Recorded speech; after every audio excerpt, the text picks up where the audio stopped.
Hey gang, what's up? Welcome back here to another edition of Intuitive Angling, and really appreciate you guys watching today's video. And guys, today we got some more information on the new hover rig. I've got a new way to rig it that I'm going to show you about here that involves the barrel swivel, and it's a really good system as far as making the bait. It gives a lot better action, makes it a lot more efficient, and I think it's going to definitely add up to some good fish for you guys. So we're going to get into that in today's video. Before we get started, guys, just want to give you the weekly reminder. Here it is, September. We're in the fall months. I'd like to invite everybody to please swing by and check out our fall lake map breakdowns at fishingmoment.com. We got all 4 seasons up there, but right now the fall maps are the ones we're really pushing.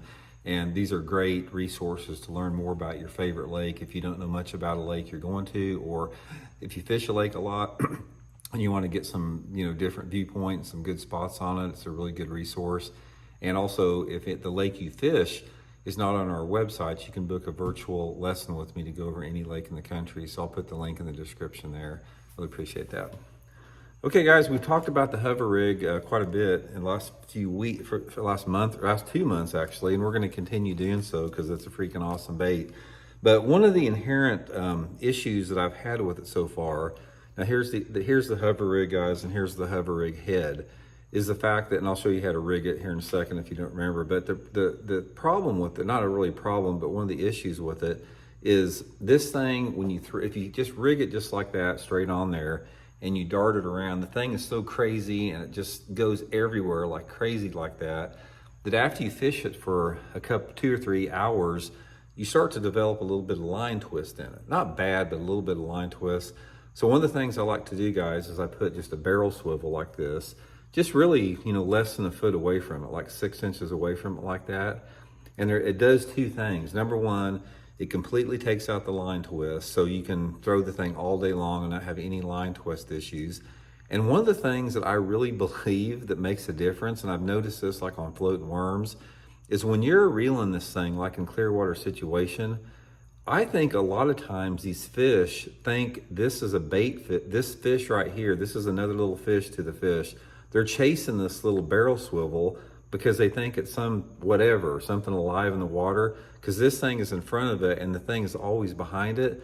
So it's almost like there's a predatory reflex strike that's generated from another fish seeing this thing go after it, sort of capitalize on that competition reflex of the fish. So it's sort of twofold with this, but anyway, guys, this is how I'm fishing it most of the time if I'm fishing it fast. Now, the hover rig, you can fish a lot of different ways. You can just throw it out there and let it just spiral down to the bottom like that. It doesn't twist it too bad.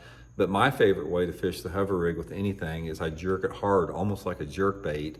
And this is why I had to come up with this system of the barrel swivel ahead of it. Now, real quick, guys, I want to show you again how to rig this in case you missed it, some of you guys, because it is a little bit of a different rigging than a traditional jig head here. And also, guys, you can get these at Baitworks. I'll put the link in the description if you want to order some of these heads here. But anyway, you just want to come in about 1/4 of an inch below the head like that. You don't come in the top of the head like you do a regular jig head. And then once you come in, just thread it like you do a normal jig head. And then you have to work this into the head here. So you pull it down, come all the way through to the eye there, and then you sort of have to work it in here and tuck it up in the nose like that, to where it's buried in the nose with it. And again, for the hover rig, if you're not familiar with it, guys, it's a jig head where all the weight is designed, or the majority of the weight is on the shank of the hook. And not only does this make it invisible, you don't have a jig head like most things, but the weight distribution on the shank gives it this crazy action. So anyway, guys, give it a try. Get you a hover rig, get you a fluke on there, zoom fluke, put your barrel swivel above it, and just fish it like a jerk bait, and you'll be surprised at the number of fish you catch on it. So hope it helps. See you guys later.